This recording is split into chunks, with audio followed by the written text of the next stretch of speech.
Chinmoy, would you have any suggestion?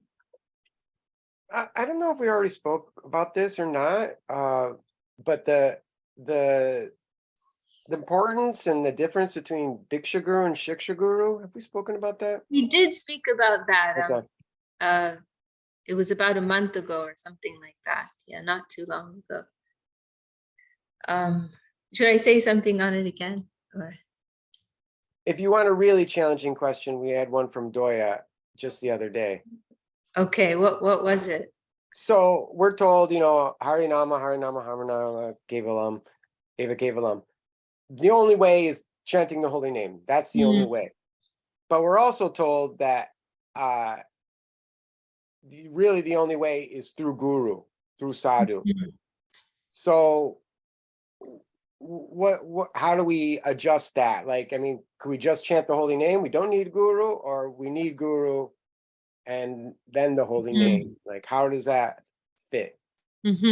Okay, well, I think it's a wonderful question. I'd be very happy to speak on that. And we also have a topic suggested from Govindanandini. We can come to, oh, sorry, that was a direct message. I'm not sure if it was meant to be private, sorry. But not a private subject matter. The importance of morning sadhana she wants to hear about. Okay, so yeah, I love this topic, and it's all harmonized. So the question is, we're told through the holy name, and Prabhu is referring to this famous verse. It's in the Puranas, I think, right? Hadir Nama, Hadir Nama, Hadir Nama, Eva Kevalam, Glo, Nastyeva, Nastyeva, Nastyeva, Gatir Anyatas. Repeated 3 times, in case you didn't get the point. The holy name, the holy name, the holy name. There's no other way, there's no other way, there's no other way. In the age of Kali. Welcome to Marie, he's also just joined us. But then we're also told that we can only move forward through the grace of Guru. Guru is all important for a vital, progressive spiritual life. So how do we harmonize these two things? Well, really, you've identified the 2 most crucial factors. So that's I appreciate that, I have to say, because actually there are so many things that we're told that you have to do this and you have to do that, and you have to get that. But you've actually identified the 2 most principal points, the 2 most principal elements needed for our progress, and that is the holy name, and really the most fundamental is sadhu sangha. That is the most fundamental. To have the grace of a Vaishnava, to have the service of a Vaishnava, to have the opportunity to dedicate oneself to a Vaishnava. And I mean, actually, this is a big discussion. Actually, I've seen both Gurudev and Srila Sridhar Maharaj discuss this point. There are different perspectives.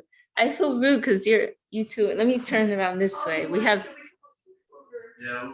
Oh, you're good. You're good. Let me just move so I'm not done at the side of me to you. We have here Kelly and also Ananda Krishna. Yeah, very nice topic actually. But we'll go step by step.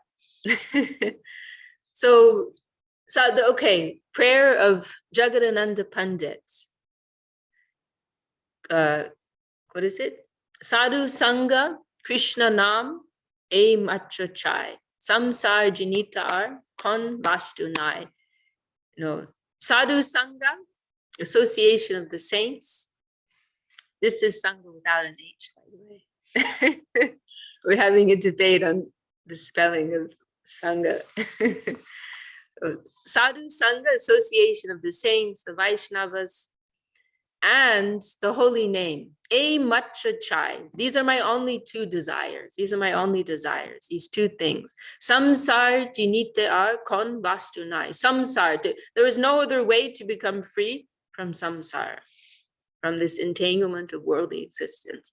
So these 2 things have been identified as the most important factors for our progress.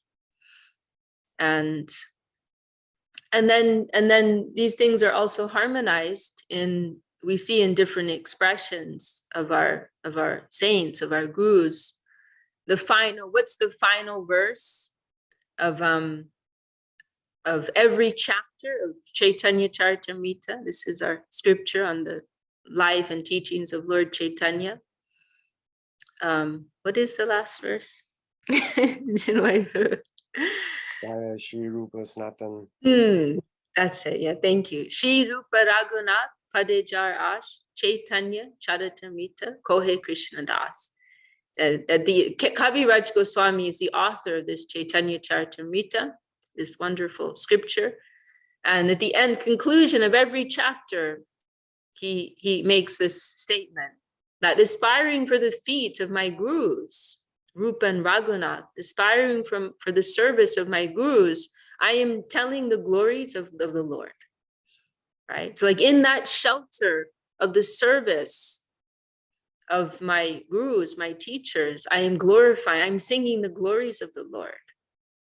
And we find this same statement in echoed in Narottam Thakur's song, Hari Haraya Nama Krishna, that we're singing, that last verse. How does it go, that last verse? I can't remember unless you start from the beginning. Sri Guru Vaishnava Pade. Shri Guru Vaishnava Pad, Padma Kodiya. So aspiring for the feet, for the lotus feet, aspiring for the service, that means of Guru and Vaishnava. Nam Sankirtan Kohe Narottama Das. Thank you, Rasaraju. I am chanting the glories of Hari. Hari Nam Sankirtan Kohe Narottama Das. So these two things, they're together. They're supporting one another. Aspiring for the service of Guru and Vaishnava, I am chanting, I'm singing the glories of the Lord. So our glorification of the Lord, our chanting of the holy names is couched within that spirit of service, in the shelter, couched and sheltered in the service relationship, and the loving service relationship with the Vaishnavas, with Sri Guru. And this whole idea it's so fundamental. I'm so happy that you brought this topic up.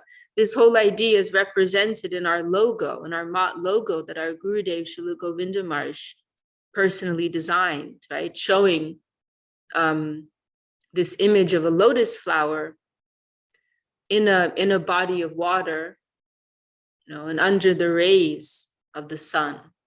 Right, so our Gurudev explains that the lotus is representing the jiva, the soul, the disciple. The water represents the Guru, and the sun represents Krishna. And so the lotus flower, just directly exposed to the sun, will burn, right? But in the shelter of the water, then the lotus flower is happily, blooming under the light of the sun. So we need to have that shelter. We need both of these things. Oh, Gangalita's asking, what does the mud represent? Is that a facetious question? Or is that... Well, sort of, maybe the world.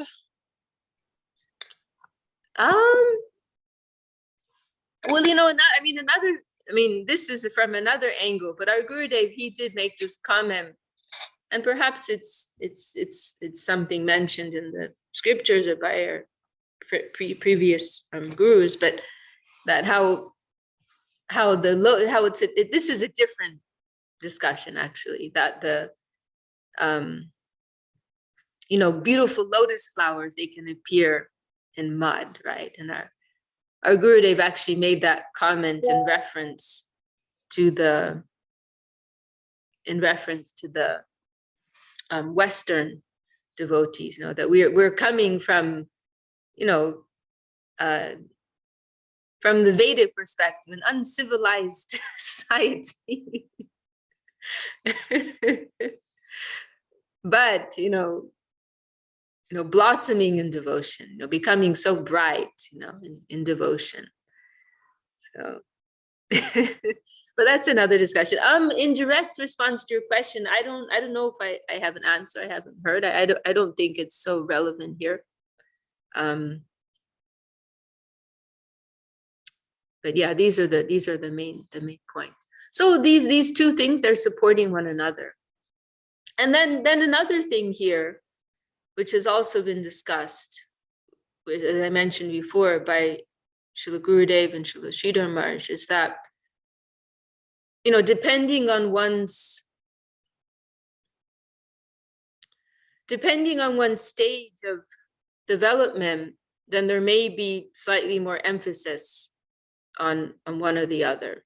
And because, you know, so the main point that they raised is, right, we're told, like, the holy name, the Nam Bhajan, Kirtan, the service of a holy name is everything. It's the supreme practice, right?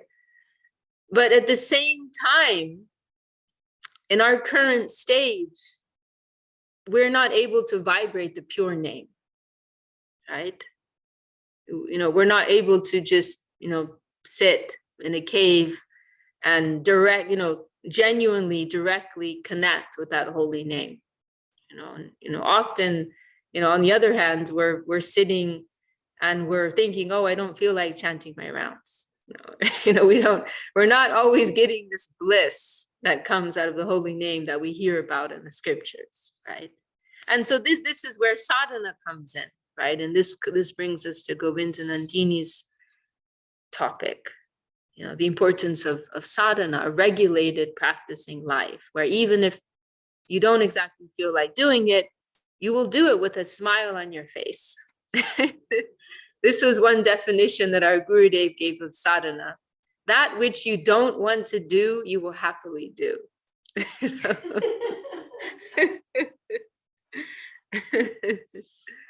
So therefore, you know, this point was made. You know, Gurudev and Srila Sridhar Maharaj made this point that particularly in our current stage, there's more emphasis put on sadhu sangha, on Vaishnava seva, you know, on the service of the Vaishnava. You know, if there's going to be a debate, which is higher, and that was the discussion point, which is superior, you know, Vaishnava seva or Nam seva, Nam bhajan, then we will say that, okay, from the absolute perspective, like Nam bhajan has the highest position. And the way Srila Sridhar Maharaj said it in one place, he said they're almost exactly on the same platform, Nam seva and Vaishnava seva. However, Nam seva does have a little bit more of a superior position, but in our current condition, that's not so relevant. And so therefore we put more emphasis on Vaishnava seva in our current stage. And we can also say that through that Vaishnava seva, we can get Nam seva. We will get everything through that, right? Because what is our problem, right? Nam in the second verse of the Shikshashtakam, Nam Akari Bahuda Nija Sarva Shaktis Tacharpita Niyamata Smarane Nakala Itajashi Tava Kripa Bhagavan Mamapi Dur Daivam Ijisham Ihajani Nanurag. This is my Dur Daiva. This is our misfortune. We don't have anurag. We don't have taste. We don't have natural, spontaneous, loving attraction to the holy name. You know, rather we may be excited by so many things around us in this mundane environment.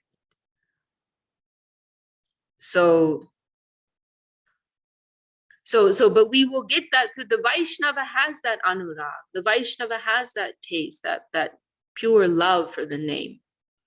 And so through service of that Vaishnava, something of that will be transmitted to us. You know? And here's another point. The Vaishnava is going to tell us to chant the holy name.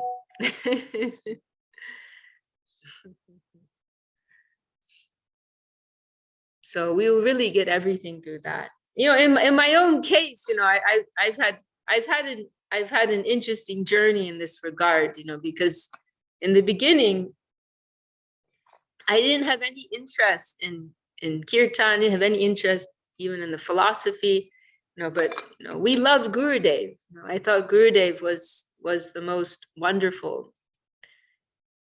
And, you know, just everything, our Gurudev, Srila Govinda Maharaj, he was such a powerful spiritual presence. And, we felt so much attraction to offering ourselves to him. And that's what was meaningful to me when I first tried to give everything to this. I wanted to serve him. And I really didn't have any interest in kirtan. Didn't have so much interest into the philosophy. I mean, like, really, I'm not exaggerating. I used to wake up, even like when I first went to live in India, I was so extreme about this. I would wake up early, like 4 a.m., and I wouldn't go to the morning arati, the morning worship. I would sit and do some service that I had on my computer, or if I had some duties to do, I would do that. Like, I was so fanatic on this point, like, it's all about service to Guru. But then, I started to understand, he's telling us to chant the holy name. He wants us to chant the holy name. And then through following that order, with some dharma buddhi, right? Our Gurudev used this expression, dharma buddhi, virtuous mentality. We may not feel the taste, but we're trying to hold some virtuous mentality, and we're doing it anyway. And then through that, then taste will come, right? Some attraction. Now I love kirtan. I adore it. I think it's so wonderful and so joyful. But that comes through following that order. They know what is good for us. They know what is good for us. And we may not have that taste in the beginning, but they know that it will come. Srila Rupa Goswami gives that analogy of jaundice, right? That when you have this disease, jaundice, disease of the liver, then you taste sweet as bitter. But there's one of the Ayurvedic remedies for this is to take rock candy. I guess it does something to the bile or something. And so when you first start taking that medicine, it tastes bitter. You're tasting the sweet literally as bitter. But then gradually, as you keep taking it, then and you become cured, then the sweetness will start to come out. Then you can start to taste the sweetness. So it is like that. We're not able, maybe we get some shadow, some touch of it sometimes, but to the extent of what we hear about, of the great saints with their experiences, we're far away from that. But through faithfully taking that medicine, then that taste will begin to arise within us. And we've had Govinda join us. Welcome. And I saw Sandra just tuned in, but she lost the connection.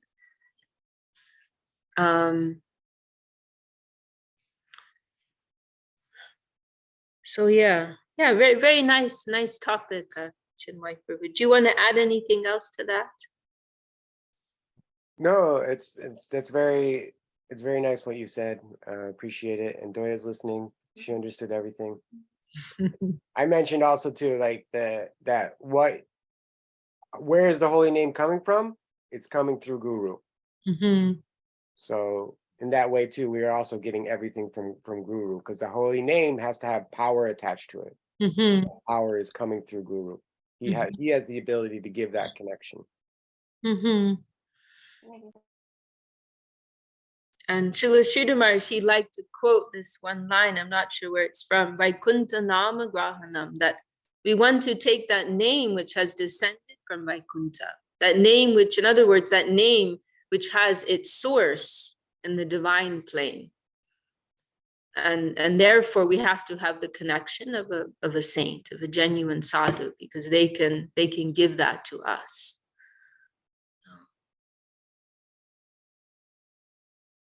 So yes, very nice topic. And let's see. Oh, Govinda saying she was named Sandra. Okay, well, we have a Sandra in England who's been, she's coming to India with us. So I thought that was her. Okay, so this is not.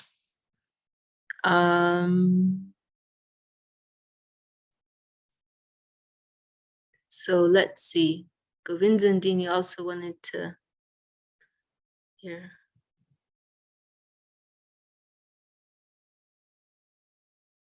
Oh yeah, I was talking about a Sandra in London. Sorry, I'm just replying to a message here. Okay, and then, no, I was, sorry, we're getting mixed up. We have a Govinda and we have a Govinda Nandini. So I was referring to just now to Govinda Nandini, who is staying in LA. Sorry, we have a Govinda Das and we have a Govinda Nandini Devi Dasi, so a little confusion here.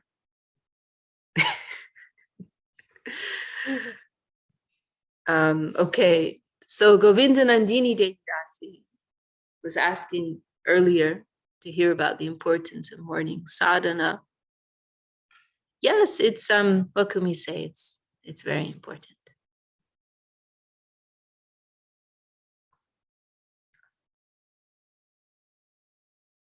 Yes, I mean, it sets the tone for the whole day.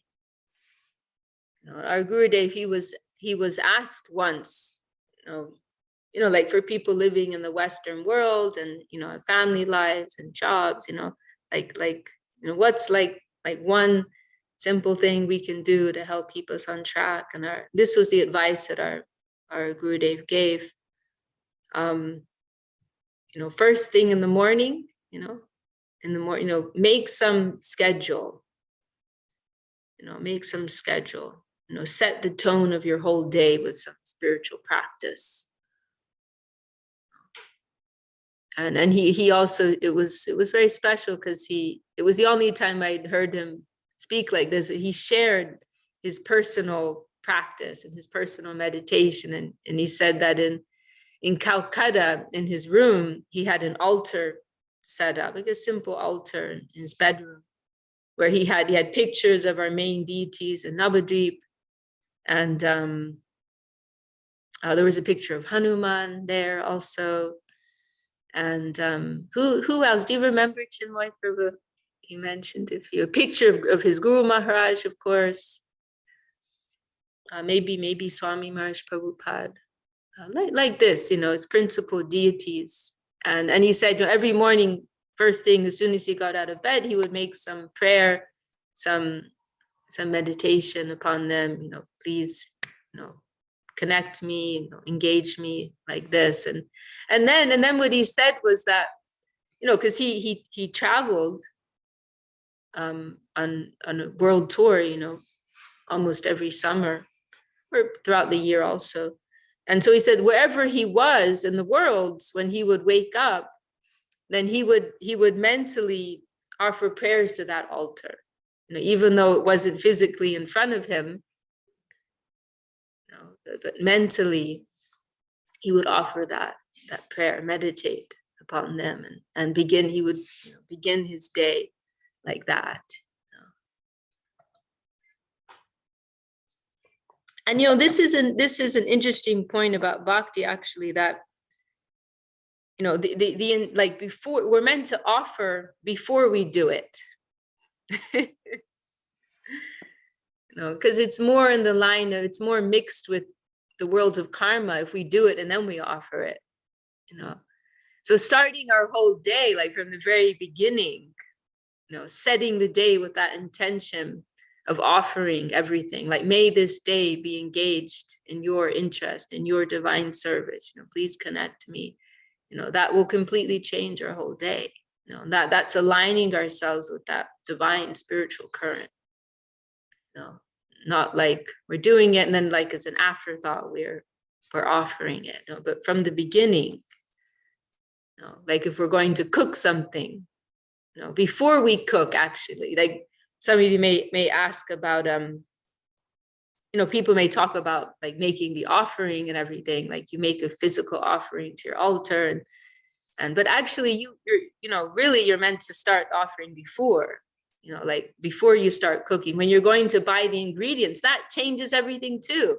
Like say you go to the store and you buy something for yourself, and then later you change your mind. Oh, actually, I'll make this an offering to Krishna. That's a little mix. That's different.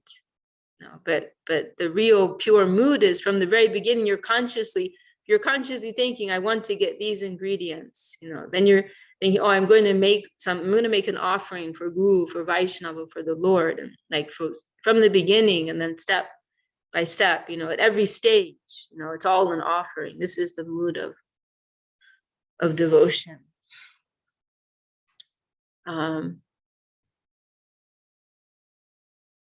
So yes, that morning sadhana, and even if it's just like 10-15 minutes, you know, will make the difference. It will make the difference. It will make the difference.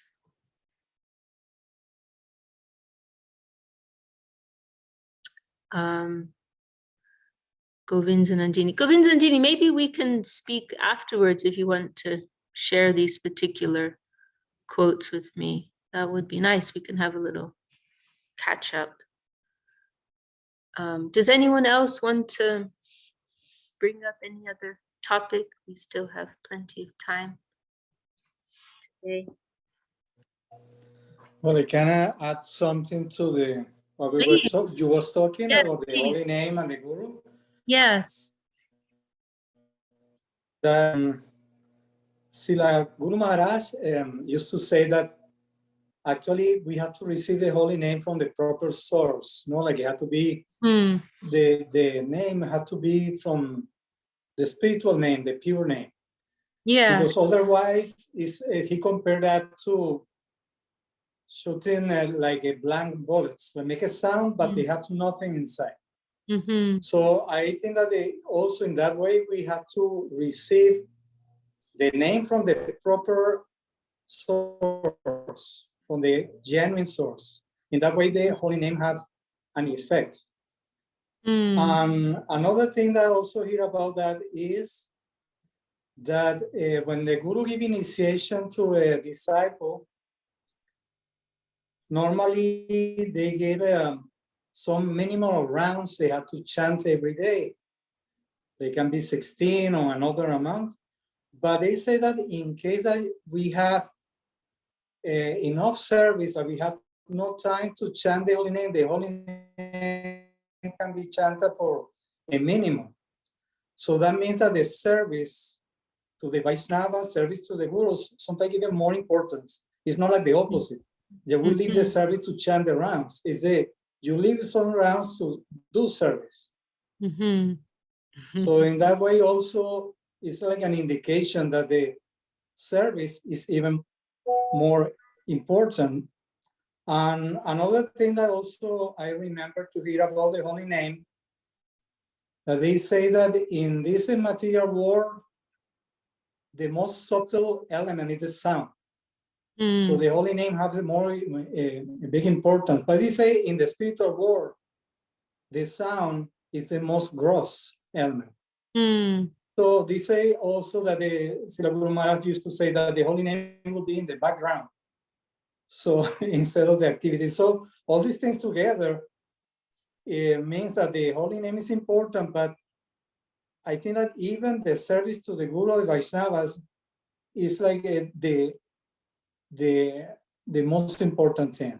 Because when we chant the holy name, is to ask him for service.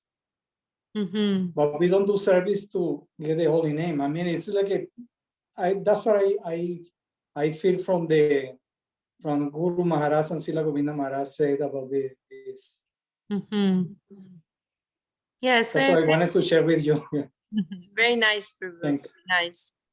Actually, this is the word I think I was looking for. There's a symbiotic relationship between the two, you know, that through service, we will get taste for the holy name, you know, and that name will also inspire us to serve. You know, there's a relationship between these two. So, but very, very nice, Vasaraj, thank you. And Chintamani is asking about Hari Haraya. Why do we sing that after lectures and classes. Well, you also were, she was at Chintamani, you were also asking a few days ago about this point, that it said that actually, and this is interesting, you know, because we emphasize the Maha Mantra so much, it's all about the Maha Mantra, but we are told that actually Lord Chaitanya started his Sankirtan movement with this prayer of Hari Haraye Nama Krishna, and just with clapping of the hands. It's mentioned, I can't remember, maybe someone here remembers, it's in either Chaitanya Bhagavat or Chaitanya Charitamrita, one of those scriptures. But that's the first part. And then later on, you know, Narottam Thakur developed that, and he added this glorification. As I understand, you know, he added this about the, because that original prayer, those, it's like the first 4 or 5 verses, Lord Chaitanya himself saying that, maybe the first three, he himself, so we know that was existing before, but then later Narottam Thakur, he developed that, and he added this section glorifying the 6 Goswamis. And I mean, well, I mean, I can't say, I don't know when the practice was introduced to sing it at the end of songs. I don't know if anyone here can comment on that. I would expect in the Gaudiya Math, there's a tradition of that. And I feel like that song is very special because it's kind of summarizing our practice. You know, the chanting of the holy name, service to Guru, Vaishnava, the importance of the 6 Goswamis, you know, like what is particularly the lineage of Sri Chaitanya Mahaprabhu. You know, there are actually many different groups who will call themselves Gaudiya Vaishnavas. There are many groups who are followers of Lord Chaitanya, especially if you go to Bengal, you know, where some of us will be going very soon. You know, there's so many different groups, you know, but we are particularly in that lineage, which was established by Lord Chaitanya himself. You know, he indicated Rupa Goswami as his successor. And another interesting thing is that Lord Chaitanya practically had only one disciple. Sorry, all these WhatsApp things are popping. I better close it. Practically only had one direct disciple. You know, nowadays there tends to be, you know, politics around who's disciple and who's guru and all these things. And there, especially in the West, actually it's a Western problem. You know, in India, they don't have this kind of problem. There's this broadness surrounding who's guru, but here in the West, you know, there's this kind of, sometimes if you visit some temples, they're gonna like eye you up. So who's your guru? You're gonna experience that.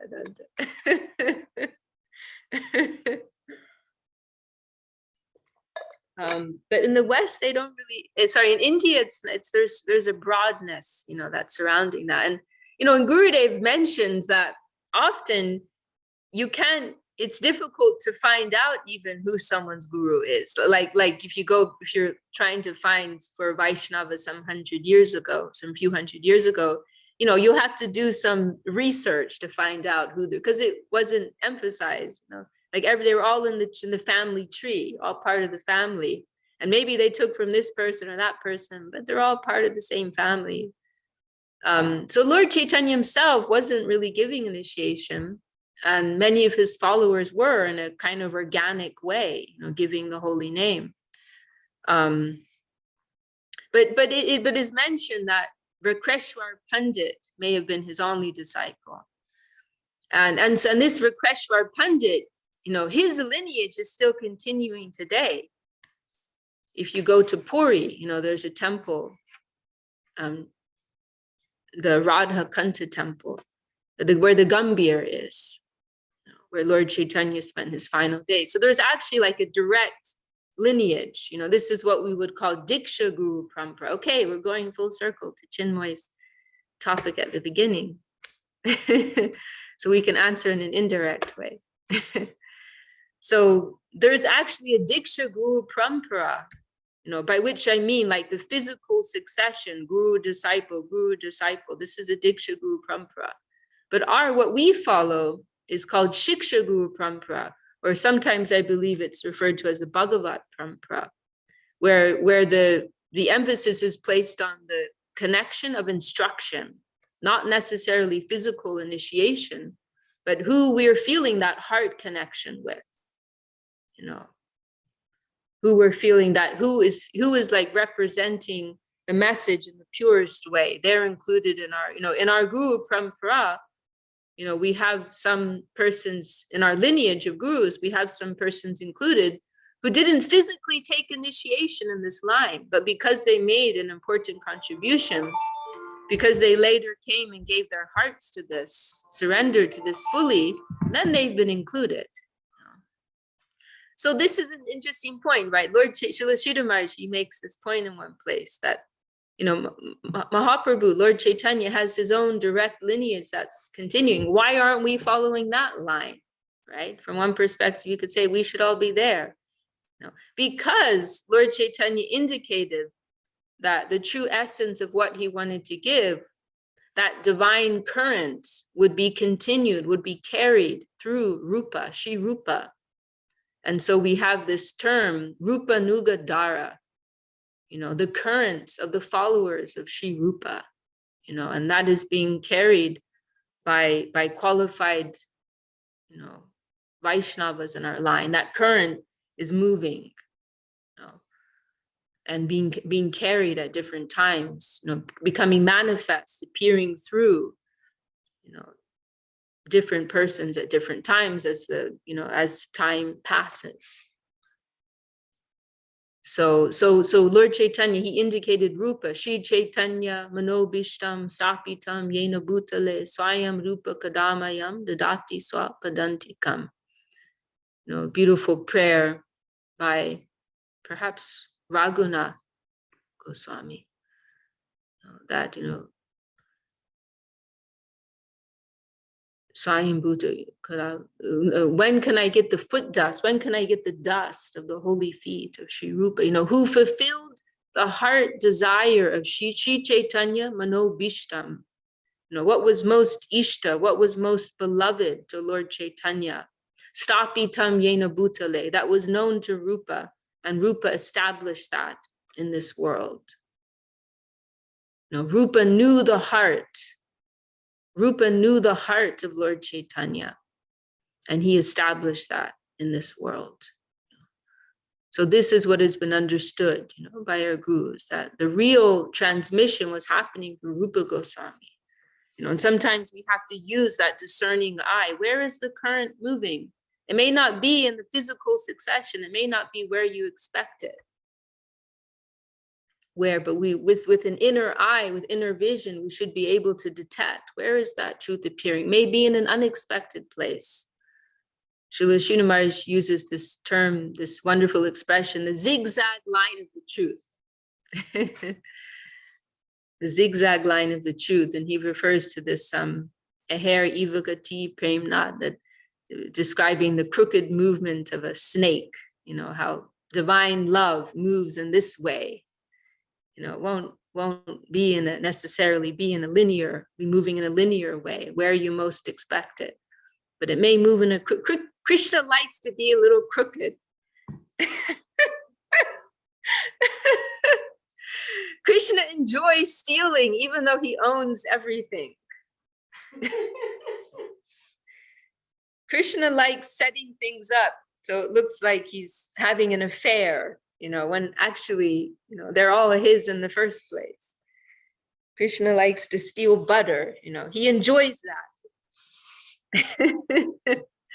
It tastes better when you steal it.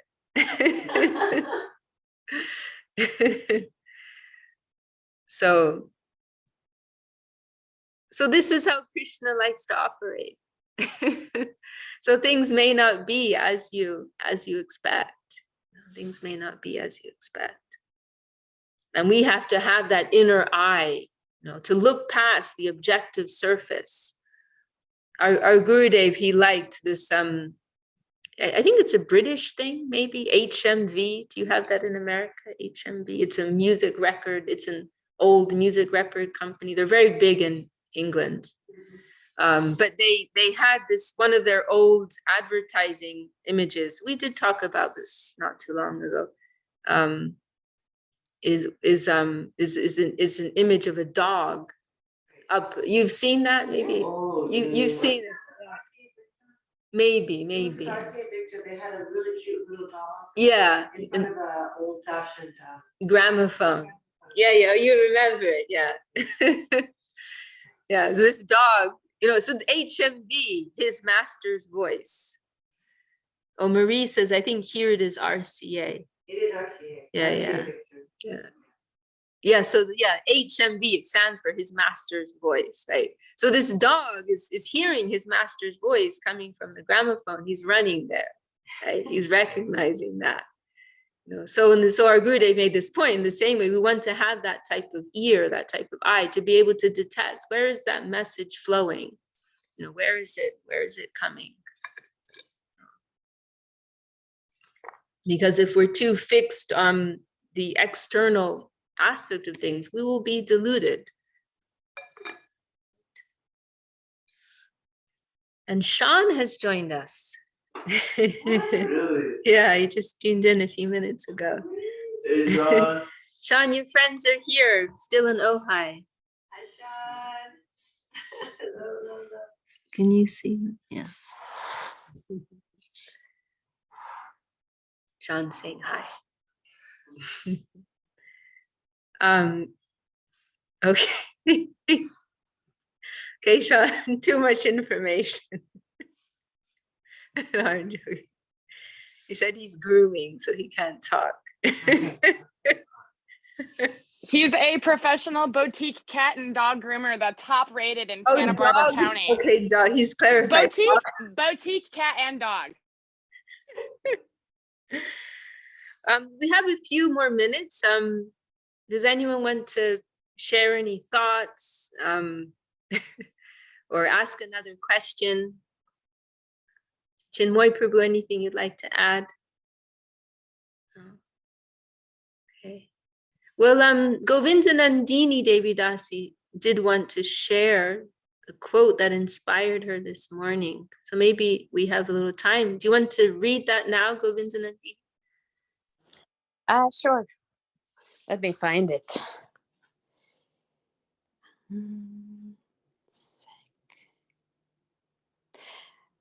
So basically this quote is from Srila Prabhupada. So, it starts like that. Outdoor kirtan cannot be stopped. So my advice to you under the circumstances is that at least for 1 hour, you must all go to have Sankirtan outside on the streets or in a park. That is your life and soul first business. The next business is completing the chanting of 16 rounds every day. The next business is your editing. And if you find extra time, then you can attend the temple ceremonies. Otherwise, you can stop these activities. But outdoor kirtan must be done even at the cost of suspending all editorial work. That is your first and foremost business. Temple worship is not so important. If need be, the whole temple can be locked, but the outdoor kirtan cannot be stopped. That's from Srila Prabhupada's letter to Raya Rama, Columbus, Ohio, May 17, 1969. Okay, well, thank you for sharing that. Thank you. Govinda Nandini, she goes out distributing books and distributing prasadam in LA. She's very enthusiastic for the Sankirtan Yagya.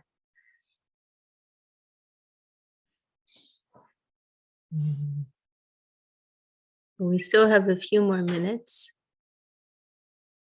Anything from anyone? Any suggestion? I actually have a question.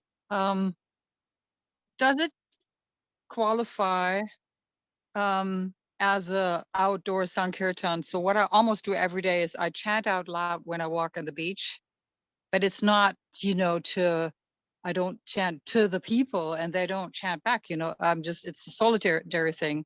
Does that actually count? I mean, that's not my practice. That's aside from my japa, practice. That's just, Does that something. does that count as what? As outdoor kirtan. I mean, would that be Harinam? No.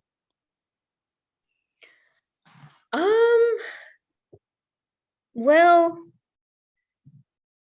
I don't know. I mean, that's a big discussion. That's a big discussion. I mean, you see, one thing that we have to remember is that, we will consider what our capacity is to offer purification in the atmosphere. So in that scenario, I would think I'm doing that for myself, And we also have to consider, are people going to think we're crazy? Are we doing that in an environment where people will be cool with that? If you're on the beach, that's probably fine. But like if you just went walking down the street, shouting, the names of Krishna, people are going to think you're a little strange, and which is their problem. But, we want to help them have faith, right? We have to consider, okay, I see your hand is raised, Roger. We'll just finish this thought. We have to think like what's going to help their faith. Like we could just go out and like share in a very raw way what this is. But if that's something that is counter to what they're accustomed to, then you're actually giving them the opportunity to make offenses and hinder their spiritual development. So that's why, like, when it comes to preaching, there is an element of material consideration. So like Srila Sridhar Maharshi made the point, if you're speaking to an intellectual, then you need to make an intellectual presentation. If you're speaking to a Frenchman, you'll speak in French. If you're speaking to a scientist, you'll try and present in a scientific way. An artist, and so on and so forth.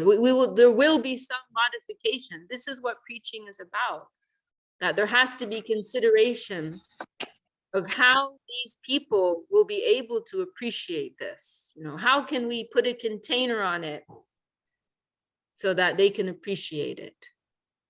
And Saraswati Thakur revolutionized how Krishna consciousness is practiced and presented in this age. Our Gurudev, he made this one point, how in the time of Mahaprabhu, there was so much restriction, right? In the time of Lord Chaitanya, there was a lot of emphasis on renunciation, right? Sannyasis had to live very restricted lifestyles. Like it's mentioned, Lord Chaitanya wouldn't even hear the name of a woman. You couldn't say the name of a woman in front of Chaitanya Mahaprabhu. Now, I actually visited this kind of stuff still goes on. I visited one Hindu temple a couple of years ago, and the main guru there, he wouldn't sit and talk with the woman, and I went there with one friend who was friends with him, and I had to sit some distance away, and he spoke to me, but through this other person, like he wouldn't look at me. Now in today's society, that's, there's only so far you're going to go with that. So our Gurudev made this point, that he made this comparison with the preaching of one of the great preachers in our mission, Avadut Maharaj. He's a Russian sannyasi, and he like tries to put a modern dress on things. He has this whole dome project going on here in LA, and he has this samurai exhibition, all kinds of things that he does. He does this like Indian dance and performance, and it's a huge operation that he runs. Has these Jagannath Express restaurants and chain of them in Russia. So, and our Gurudev he made this interesting comment. He said, like, that whole movement of Sri Chaitanya Mahaprabhu is continuing through this Avadut Maharaj, Jagannath Vallabha at the time. Like he was saying, it's the same thing. You know, it's a different presentation, but it's the same thing.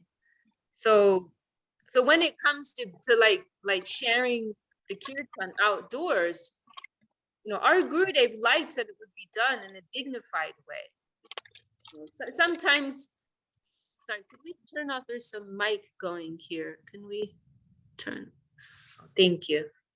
You know, our Gurudev, you know, like sometimes there's this mood with our devotees, like, oh, we're like the hardcore team. We're gonna go out, you know, like in this desperate group of 2 or 3, you know, with our cartels, and we're going to do it no matter what. And I totally admire that, you know, I respect that. But at the same time, you know, our Gurudev said we have to consider, you know, what's going to be dignified to the public, what's going to give a good impression, what is going to be faith enhancing to the public, right? And so he likes that it would be like minimum 15 or 20, you know, when there was a group going out. And what one time there was a discussion of having a Rath Yatra procession between our 2 temples in Calcutta with the deity of Lord Chaitanya Mahaprabhu. And one of my friends, Isha Bandhu Prabhu from Australia, he asked our Gurudev, you know, so what do you think about this idea? And our Gurudev said, yes, you know, you can do it, but there must be 108 mridangas. You need to have 108 mridangas. Now, I don't know if he meant that literally, but he was giving the idea, right? You got to make it grand. You know, we're not going to do a hokey pokey thing here. You know, this was Saraswati Thakur's style also. You know, once Srila Sridhar Maharaj, I think it was in Madras in South India, Srila Sridhar Maharaj was like managing some preaching group, and they were using some rented building for preaching, and then they were able to acquire another place that they were able to purchase, but it was a thatched building, you know, made from straw.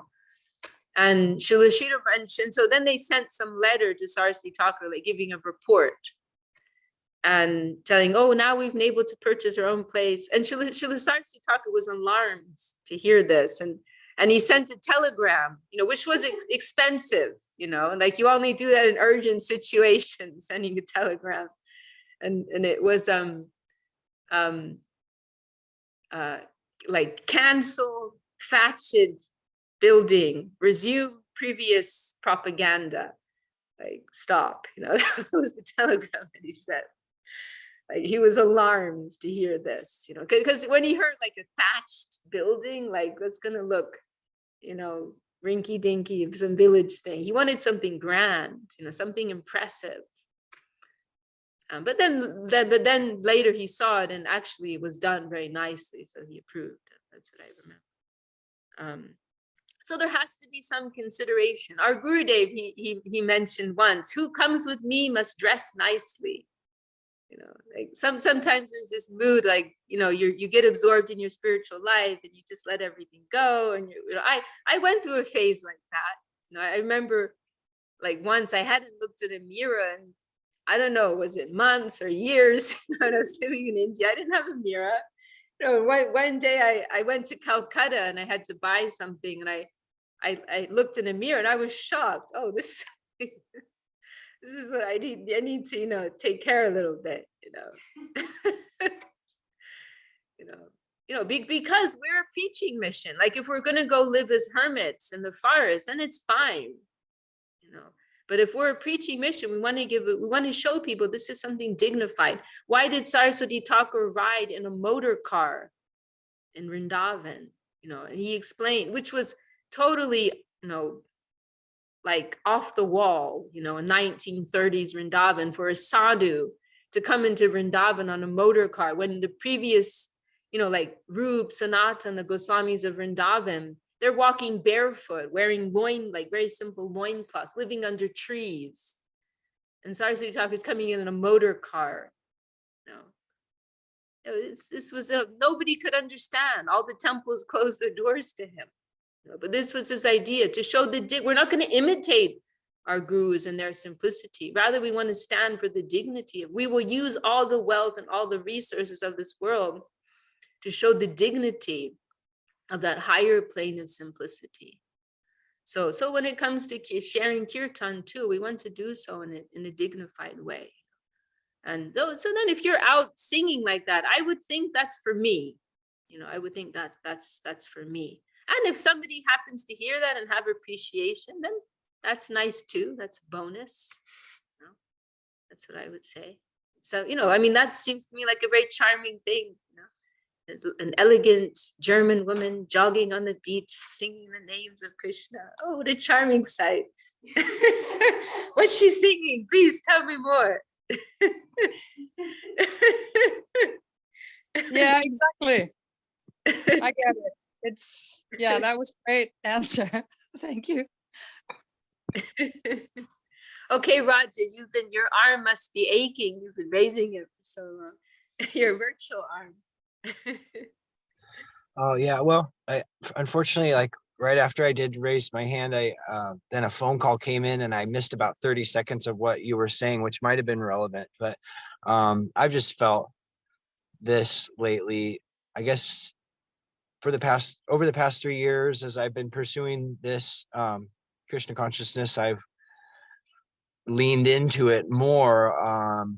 I guess this is about the third time where for a month or two I've really tried to lean in and do it to the highest standard that I can in chanting 16 rounds a day. And in particular, I haven't had a good place to be like in private, just physically, mentally. It's way easier for me to be walking and chanting. I really like the idea of sitting and chanting too, but walking and chanting is just so much easier. So going outside and walking and chanting right now, where I'm living in San Luis Obispo, and not only, the few times that I've done this in the past, not only am I aware that I'm probably looking crazy to other people, but I also have started to feel like a little crazy.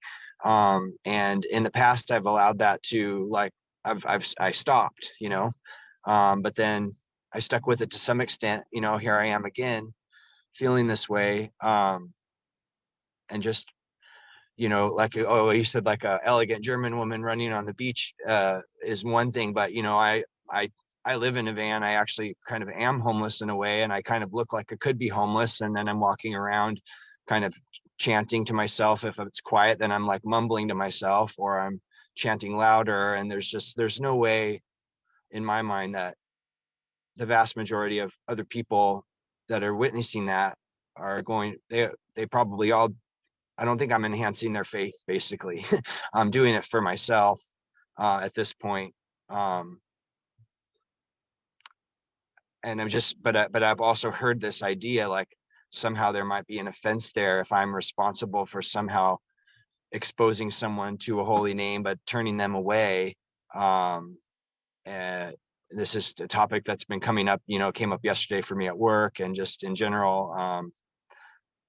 I guess I'm just unsure how to come to terms with it. And I don't know if there's really a question there, but. Well, one thing is that in our mats, there is a tradition when you're going out chanting japa that you hide it under some cloth. That's Okay. normally in ISKCON, I don't think they do that. But in our mat, there is a tradition. You'll see that, like in our mat in Navadvip. I've never heard an exact explanation why. Perhaps something like this, what you're considering. But yeah, I mean, maybe that would harmonize things. Yeah, and I see a comment there that says, like, who cares what other people think if they don't have a taste? But then I've just also heard, like, from people who I believe are, as gurus speaking through certain people in my life, I've heard from them that, there is something to be said about being concerned for what others think of you, to some extent. So I guess I just try to make it look as not crazy as possible, and but not let it stop me. Mhm. Yeah, I mean, it's true. We don't want to be too concerned about what others think of us, but this discussion is kind of like oversteps that discussion. We want to think of what will be beneficial to others. What will support their faith, because it's not just about us on our journey, but we're living in an interconnected environment, right? So, we may have the desire to sit and purify the atmosphere, but the shopkeeper next door may not feel like that. So we have to remember we live in a shared space. We live in, and we don't want anyone to feel forced. So yeah, I mean, there's a balance. When we go out, some people may laugh at us, and we can't worry too much about that. We can't care about that. We keep walking. We're not going to go become aggressive with them, aggressively make them listen and try and explain to them why they shouldn't be laughing. No, we just keep going. What one of the offenses to the holy name is to preach to the faithless, right?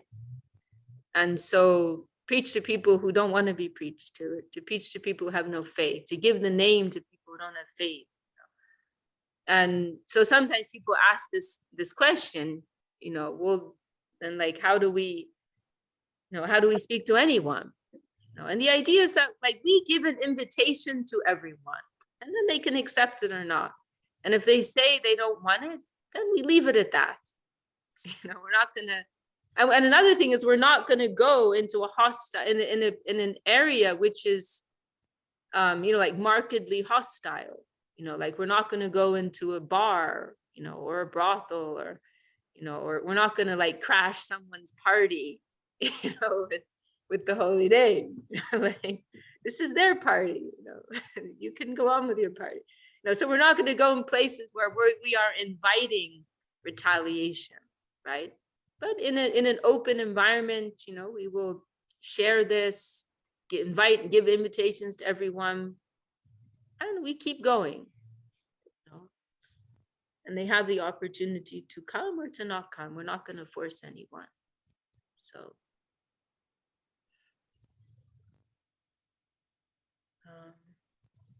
I would just like to say too, for Roger's sake, that like I live in Santa Cruz.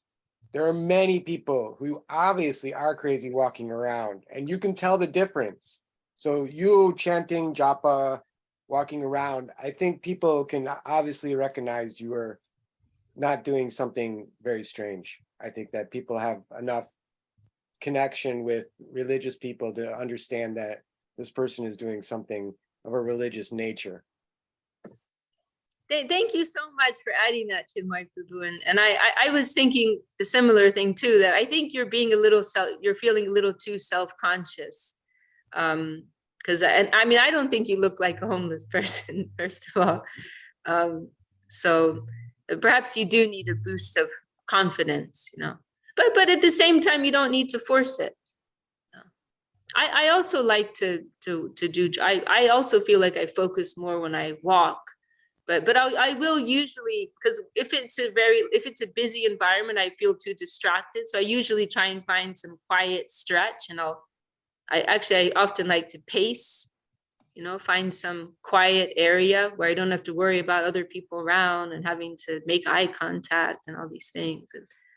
And so that's another consideration. Do what feels comfortable. You don't have to force yourself, do what feels natural to you. Okay, thank you. Yeah, and Jayadev's pointing out, Buddhism, there are actually many traditions.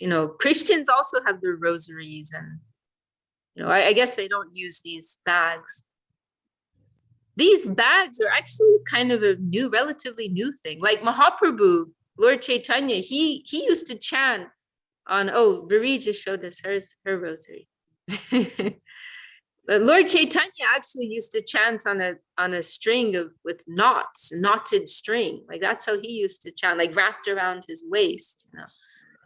It's something that I thought of the other day, that I've had this bead bag since the end of 2020, was given to me as a gift, and it has this image of Prabhupada on it. And I just thought it was funny that I have a bead bag with an image of Prabhupada chanting, but he's chanting without a bead bag. So I just thought that was kind of a funny thing. Oh, the like, image is Prabhupada chanting on beads, but without a bead. without a bag. Oh, Yeah. that's interesting. Yeah. But just kind of I just thought it's kind of funny. But yeah, I always wonder, I've thought that too. If I had my beads out of the bag, then it would be so much more clear to people what I was doing. So that's kind of interesting thought too, I guess. But yeah.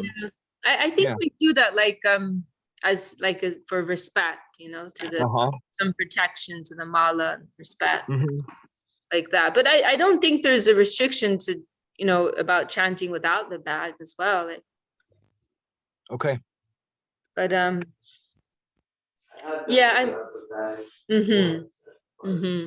because I did start to feel like that Uh-huh. after a while. Mm-hmm. And then I just kind of let go. Mm-hmm.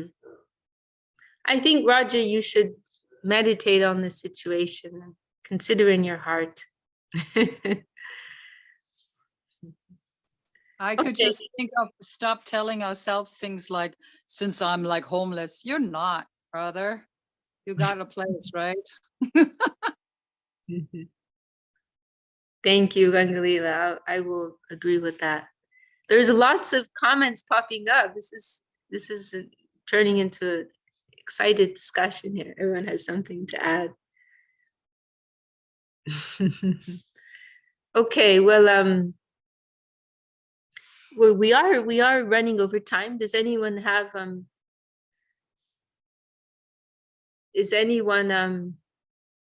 anyone have any final burning comment, or should we end there?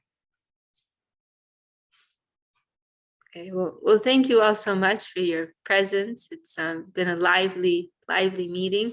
Thank you, Chinmoy Prabhu, for hosting.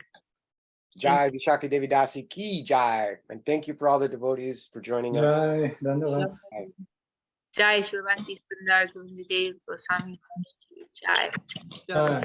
So, here's Dandavats. Ellie from a Nanda veranda here.